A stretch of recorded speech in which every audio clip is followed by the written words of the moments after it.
Hola, ¿cómo están? Bienvenidos a un episodio más de Los Compas Podcast y hoy me encuentro con un invitado de lujo, Jorge Salum. Pero antes de entrar con él, veamos una pequeña biografía en este video. Jorge Alejandro Salum del Palacio nació en Victoria de Durango, Durango, el 1 de septiembre de 1962. Es un político mexicano quien renuncia al Partido Acción Nacional para sumarse al proyecto de Movimiento Ciudadano en Durango.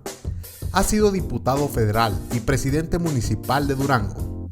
En sus estudios, Jorge es licenciado en Administración de Empresas y en Contaduría Pública, ambas por la Universidad Juárez del Estado de Durango. Durante gran parte de su vida se dedicó al ejercicio de su profesión y como empresario del ramo mueblero lo llevó a ser miembro y vicepresidente de la Confederación Patronal de la República Mexicana Coparmex en Durango y consejero de la Cámara Nacional de la Industria de la Transformación Canacintra.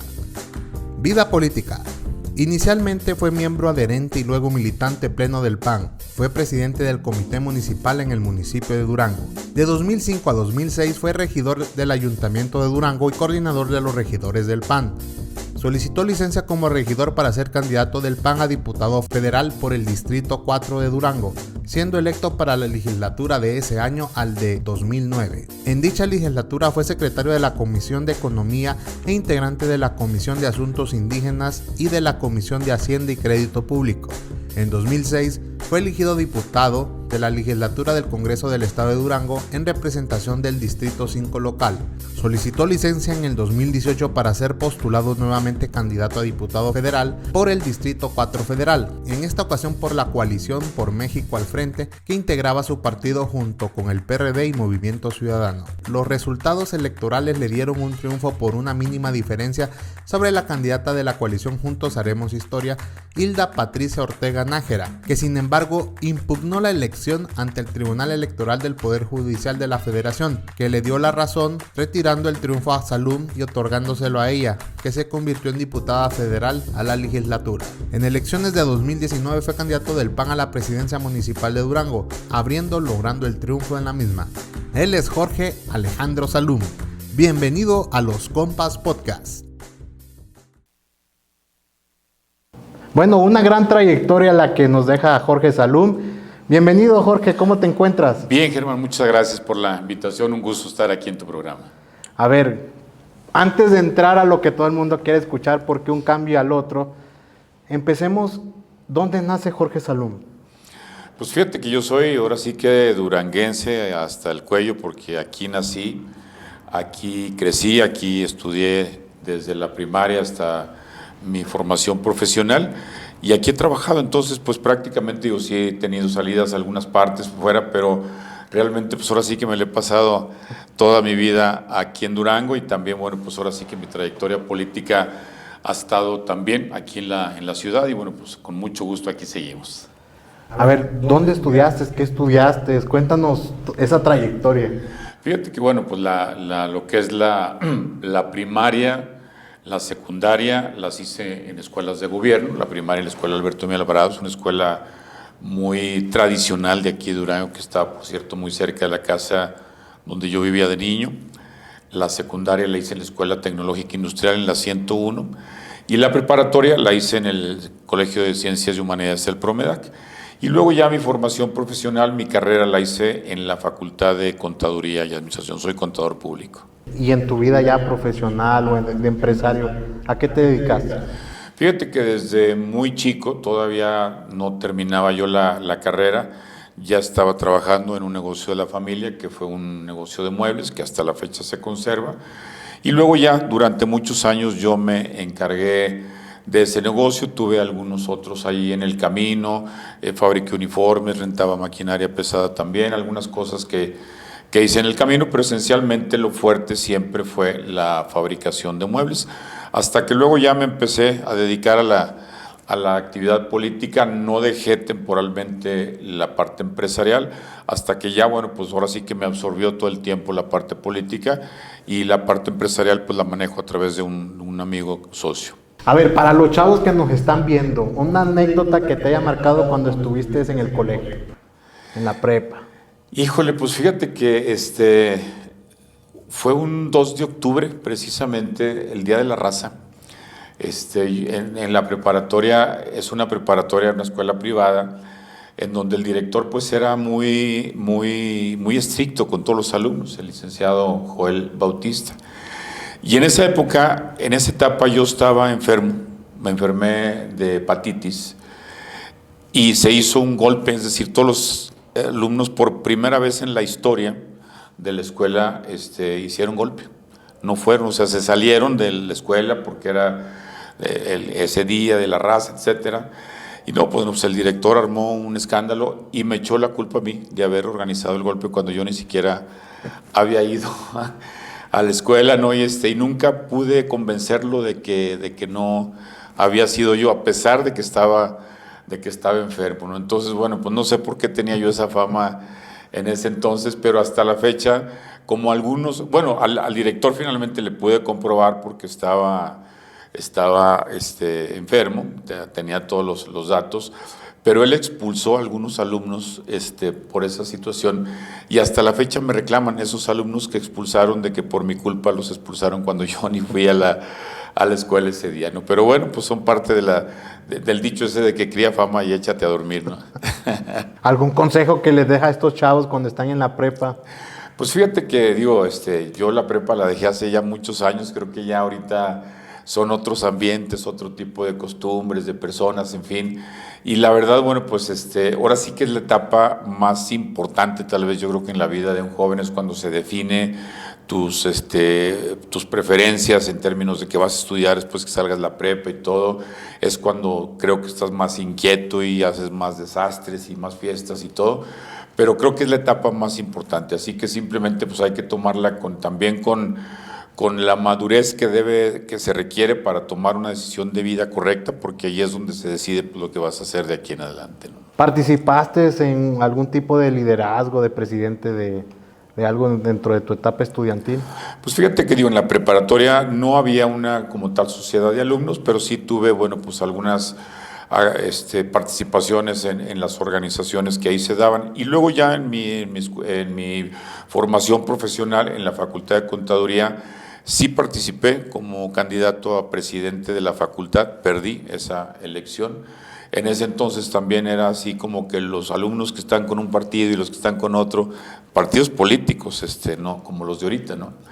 Y perdí, finalmente el que ganó en ese momento fue quien eventualmente fue gobernador aquí en Durango, Ismael Hernández de Heras. Y luego también tuve una participación que no concluí como candidato a la Federación de Estudiantes de la universidad. ¿Tú crees que estas etapas, ya adelantándome un poquito, ¿no? Estas etapas de perder te van enseñando y después te conviertes en presidente municipal? Sí, fíjate que las derrotas enseñan mucho, ¿eh? La verdad es que te aterrizan mucho. Incluso ya en mi trayectoria política, en donde he tenido ya también varias incursiones, pues algunas las he ganado y otras las he perdido. Y creo que las primeras, que fueron las que perdí, pues bueno, te enseñan, te aterrizan mucho, te dan una idea muy clara de la realidad de alguna manera y de las debilidades que se pueden tener a veces de muchas formas. Y luego eso creo que te permite también, cuando tienes la posibilidad de generar algunos triunfos, pues también de tenerlos y de asumirlos ahora sí que tal vez con más responsabilidad y con más madurez, ¿no? Antes de ser presidente municipal, ¿tuviste otras opciones de cargo? ¿Participaste en otras contiendas? Sí, de hecho, llevo pues 8 contiendas, 9 ya con esta.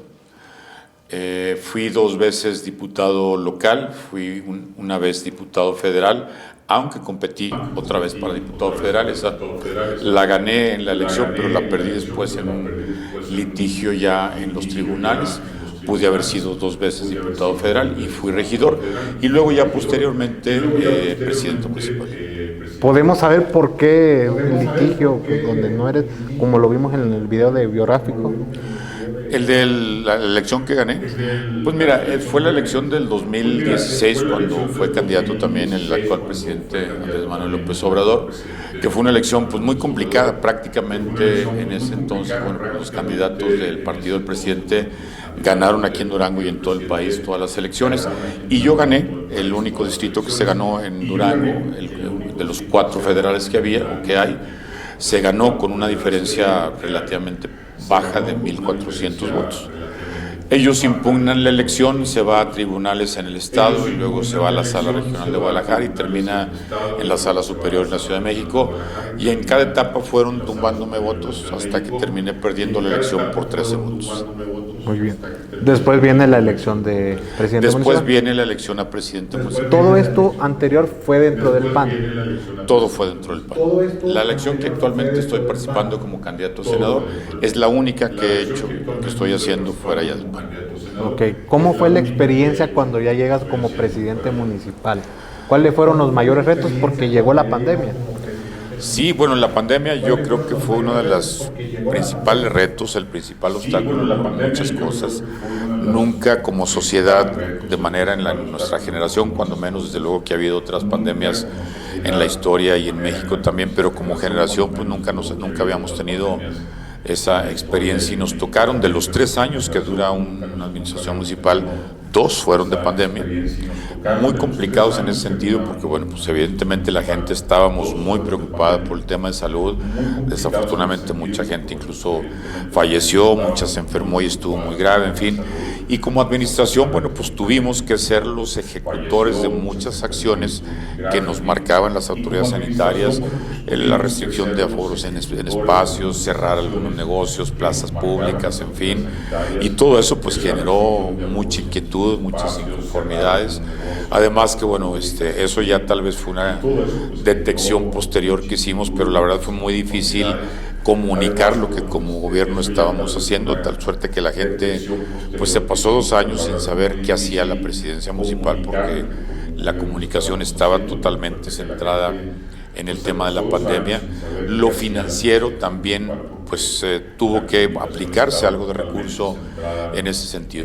Ese fue tal vez el principal reto de nuestra administración, pero el otro fue financiero, es decir, recibimos una administración con una debilidad importante en términos financieros, con una deuda pública elevada de corto plazo, de corto, mediano y largo plazo, los 3 tipos de deuda, digamos, en diferentes áreas.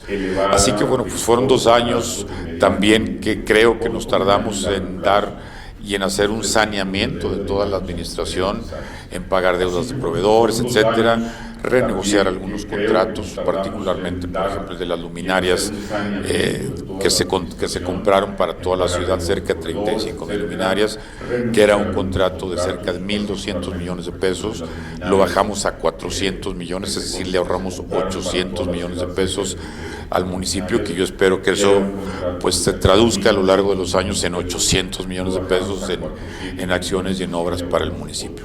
Entonces creo que decidimos en esa administración hacer un ejercicio de saneamiento, entregar finanzas públicas, pero también entregar una administración equipada, porque también había una gran debilidad en muchas áreas, entre ellas la de obras públicas, la de sistemas también, que era muy importante. Hay que recordar que el ayuntamiento pues cobra prediales, hace muchos digamos trámites de traslados de dominio, etcétera, con los notarios, en fin. Es decir, requiere un esquema de sistemas muy completo y muy complejo que no teníamos. Entonces todo eso lo fuimos haciendo, pero bueno, pues es parte ahora sí que de los satisfacciones que nos deja, que aun y cuando tal vez puedan haber sido acciones que no se vieron socialmente, sí dejan un legado importante que espero se pueda aprovechar bien en esta administración actual y en las que siguen. ¿Cuál crees que ha sido no sé si decirlo, problema que ha tenido Durango, que no crece o se ha mantenido, no ha crecido en ningún tipo de sentido? Porque antes mirábamos que era muy difícil ver franquicias de restaurantes, no tenía una plaza grande como la tiene ahora, pero como que ya se ha conformado, ¿no? Durango, ¿qué crees que le hace falta? Pues mira, Durango históricamente quedó muy aislado geográficamente y en términos de comunicación, lo cual hizo que pues prácticamente estuviéramos lejos de todo, es decir, y nadie viniera aquí a Durango. Entonces eso impidió también que se desarrollara el comercio, la industria, a diferencia, por ejemplo, y que también está en Durango, que es La Laguna, como es Palacio, por la comunicación que tenía, pues generó mucho más desarrollo y mucho más industria. Y la ciudad se fue quedando rezagada y olvidada. Y bueno, se han hecho esfuerzos durante muchos años. Creo que ahorita ya Durango está mucho mejor conectado, sobre todo por vías terrestres, y eso ha ayudado a que empiece a tener un poco más de crecimiento, pero comparado con otras entidades todavía insuficiente. Y ahorita precisamente en este escenario en el que estamos participando, el Senado, pues yo lo describo como un estado que, si bien es grande geográficamente o en extensión territorial, es pequeño en población, su contribución al PIB nacional es muy baja, en fin, y todo eso hace que a nivel federal Durango sea pues visto como un estado chiquito y por lo tanto no se le pone mucha atención. Y en los últimos años, por cierto, en los últimos 6 años de este gobierno federal, también muy abandonado. Inversiones que incluso ya iban en curso se detuvieron y no ha habido mayores inversiones, salvo la que hay en la laguna con el tema del agua, es la única que ha habido en estos 6 años. Así que creo que es un reto también en este momento, bueno, pues el poder generar también un esfuerzo para visibilizar mayor a Durango en la federación. Antes de pasar a la segunda etapa ya con MC, y la pregunta que todo el mundo quiere saber, ¿por qué Jorge Salum toma la decisión y dice, voy a participar en política? Fíjate que hubo un momento que yo identifico muy claramente, aun y cuando yo había siempre desde muy joven participado en campañas y ayudado como representante de casilla, etcétera, nunca había tenido ahora sí que la intención de dedicarme a esto.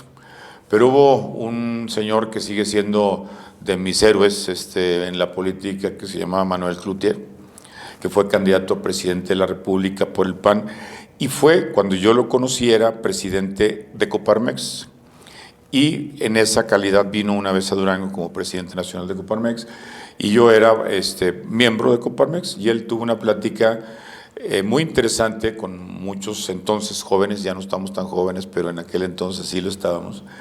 Y él tuvo una expresión que fue la que a partir de entonces yo empecé a participar más, cuando nos dijo, bueno, pues es que desde fuera siempre estamos criticando a los políticos. O sea, bueno, si creemos que todos los que están ahí lo hacen mal, pues entonces hay que meternos nosotros a demostrarles que se pueden hacer las cosas distintas, ¿no? Y ahí empezó todo. O sea, ahí realmente pues yo dije, pues sí es cierto, o sea, entonces no se trata nomás de estar diciendo que son tontos y rateros y esto y lo otro. A ver, pues si tú crees que puedes hacer las cosas mejor, pues ve y diles. No es el ejemplo de la casa sucia, o sea, no te gusta limpiar, pero limpias porque no te gusta que tu casa esté sucia, ¿no? Bueno, pues es un poco el participar en política, ¿no? Es como me decía un tío, que es como que uno vaya a un restaurante, ¿no? Y le diga al mesero, pues te lleva el menú y le dice, pues tráeme lo que quieras. Si te lleve algo que no te gusta, pues ¿cómo le reclamas, no? Exactamente, entonces, así es. Mientras si tú escoges algo y le tienes el derecho de reclamarle. Sí, en este caso es el mesero, digamos, es el gobernante. Y en el caso de una casa que yo pongo a veces como ejemplo, pues ahora sí que es tu casa, es tu país, lo estás viendo sucio y quieres que alguien lo limpie y a lo mejor sí lo limpian, pero lo limpian mal y eso. O sea, bueno, pues a lo mejor a mí no me gusta barrer, pero si quiero que mi casa esté limpia, pues agarra la escoba y bárrela, ¿no?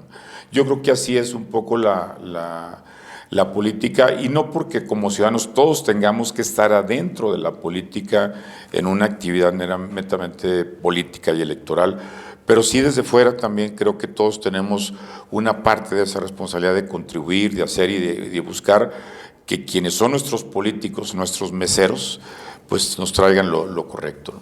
Pregunta seria, ¿por qué se pasa Salum del PAN a MC? Pues mira, yo creo que yo iría un poco antes a la pregunta ¿por qué dejo el PAN? O sea, y después la otra pregunta es ¿por qué me paso a MC? Yo dejo el PAN como se deja algo que ya no cumple con tus expectativas. Puede ser hasta una casa también, puede ser una relación personal, puede ser cualquier decisión que tú tengas en la vida, en donde cuando la tomas o la haces, pues tienes una expectativa que posteriormente por diferentes razones ya no se cumple. Para mí el PAN dejó de ser esa institución en la que yo creía y por las razones por las que yo ingresé. Y ahí estuve muchos años, tal vez más de 40, algunos militando activamente y otras participando nada más. Pero hoy el PAN, bueno, pues después a partir de que es gobierno, sobre todo aquí en Durango, pues creo que empezó a perder muchos de los valores, de la visión, de los objetivos que a mí me parecían esenciales en la política. Y yo decidí por esa razón, bueno, pues irme de un lugar en donde ya no cumplía con lo que yo esperaba que fuera.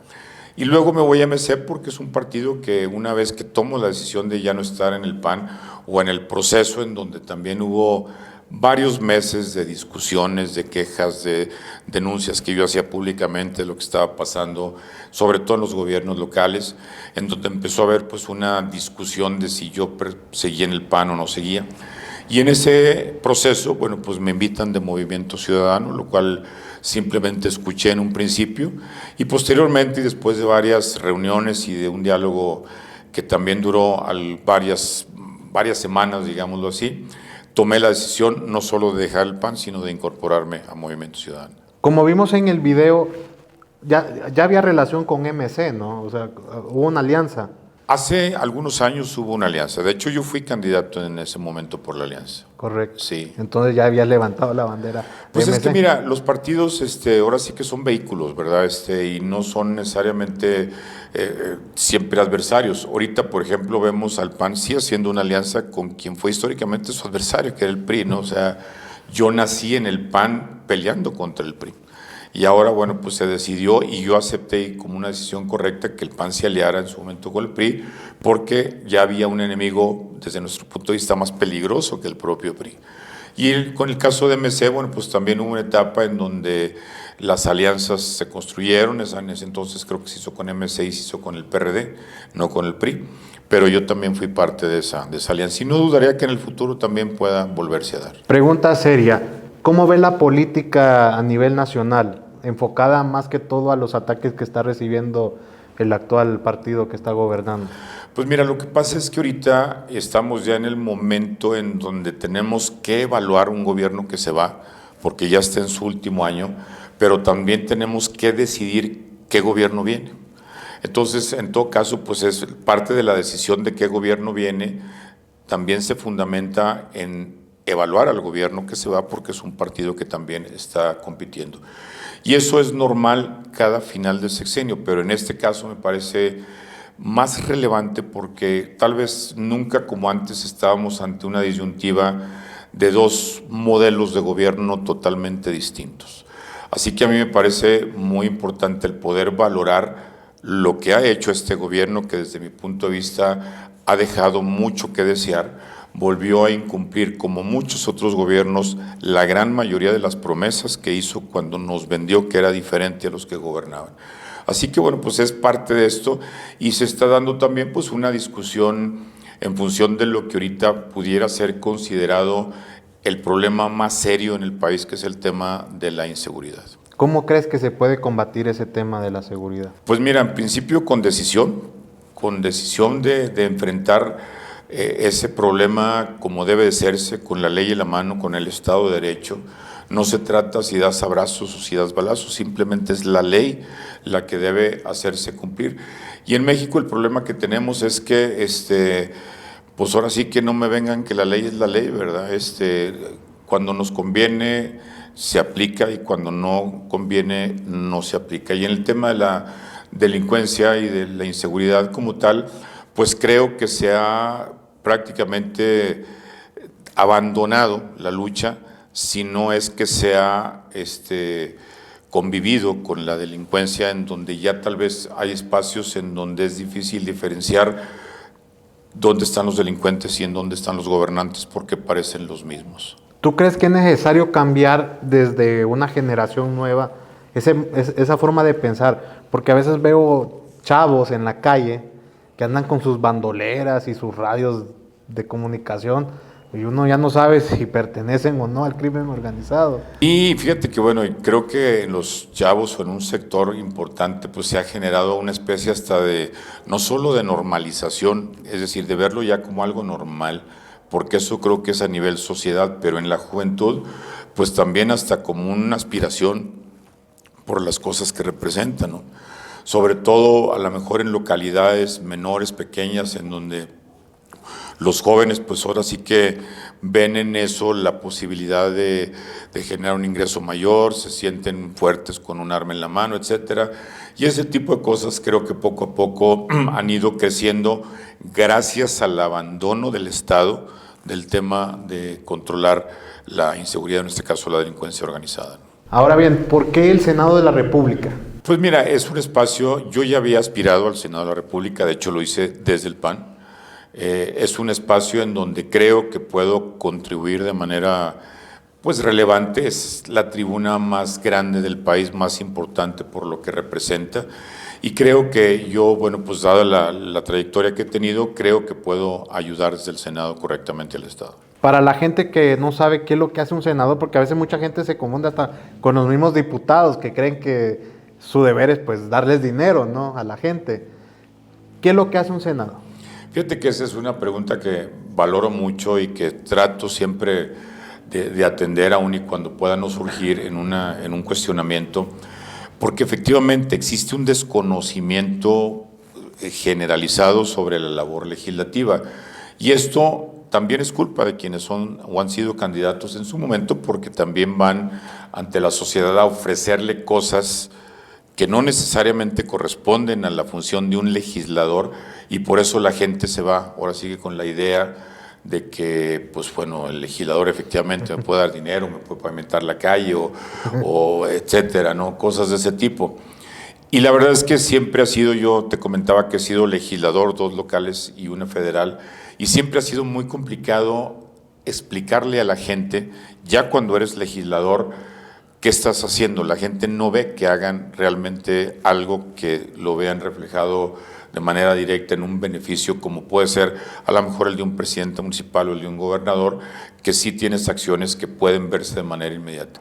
Pero la labor legislativa creo que también poco a poco ha venido ya entendiéndose más, por ejemplo, en su función de contrapeso del Poder Ejecutivo en este caso, y lo vimos en estos últimos 6 años o 5 años, casi 6 ya, en donde el Congreso de la Unión, tanto los diputados como los senadores, pues fueron un equilibrio y contrapeso a las decisiones que consideraron equivocadas del titular del Ejecutivo, que era el presidente de la República. Eso en México antes no sucedía. Es decir, la función del Congreso era pues simplemente ser un mandadero del presidente de la República, ¿no? Y hoy no. Hoy sí creo que hay debate, creo que hay equilibrios, y aquí también pues tiene mucho que verse no solo las personas que van o queremos ir, sino cómo se conforman las mayorías. Es decir, porque ahí no hay decisiones individuales, no hay un legislador bueno y uno malo, que desde luego bajo ciertas perspectivas se puede calificar así, pero en general las decisiones se toman de manera colegiada, de tal suerte que lo importante son cómo se conforman las mayorías. Y bueno, la labor particular en el caso de un senador pues es también la de legislar, que tiene que ver con toda la propuesta y modificación de leyes. Tienen como responsabilidades exclusivas, que son diferentes a las de los diputados, el tema del comercio exterior, por ejemplo, las relaciones internacionales, la designación o ratificación de embajadores, son los que ratifican también a los ministros de la Suprema Corte, en fin.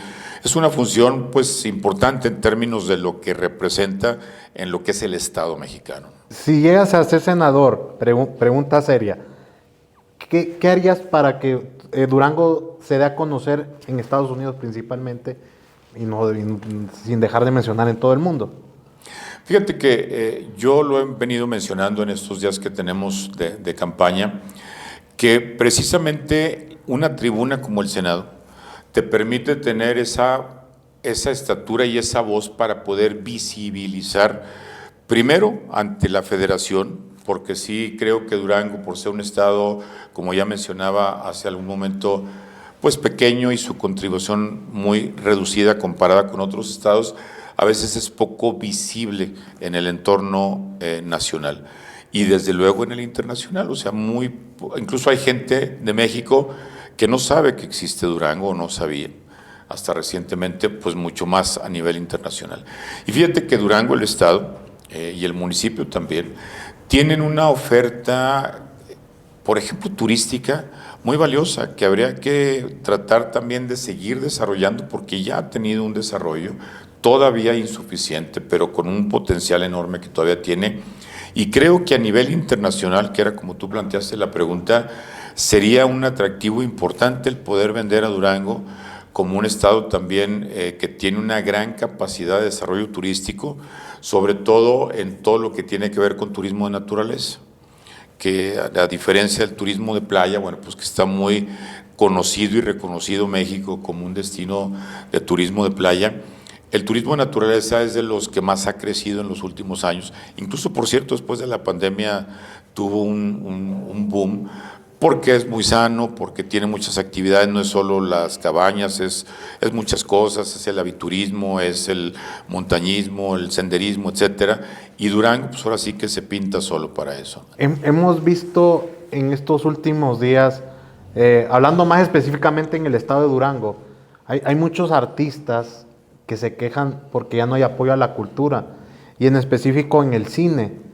Vemos que Jalisco, por ejemplo, da un incentivo al cine y el Durango, que pues, se conoce como la tierra del cine, ya desapareció.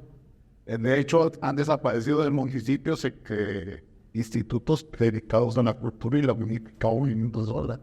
Sí, sí, fíjate que bueno, el tema de la cultura en general, creo que a nivel federal también en los últimos 6 años se desmanteló todo lo que acá que había para apoyar todas las actividades culturales en general, cosa que también fue de las promesas que se hicieron en su momento en campaña, y muchos actores y artistas se volcaron hacia esta opción, y hoy creo que hay una gran decepción. Pero también el Estado y los municipios tienen pues una responsabilidad en esa parte.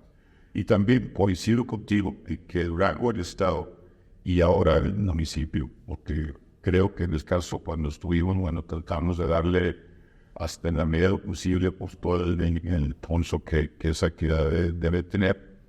Pero sí creo que se han desmantelado los pocos mecanismos que había para impulsar la cultura. Particularmente el cine. De hecho, se creó en ese momento en la administración estatal pasada, o si no me equivoco, en la anterior, un organismo que trataba precisamente de generar un área de capacitación para diversas especialidades dentro del cine, etcétera, y entiendo que ya no está funcionando.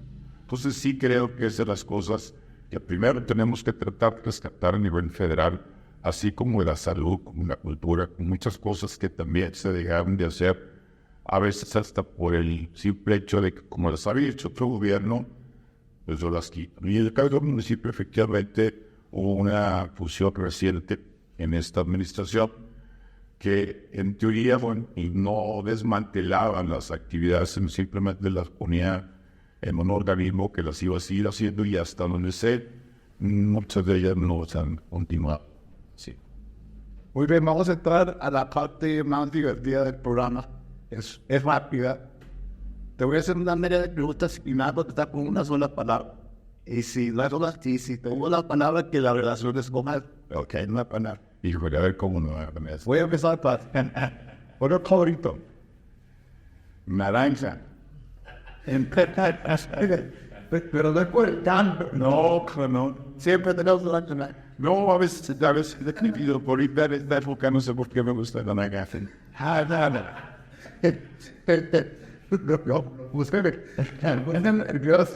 Comida favorita.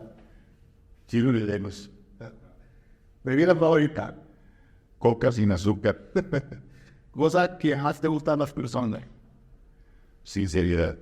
Lo que no te gusta a las personas. Hipocresía. Libro favorito. El manual de los Boy Scouts.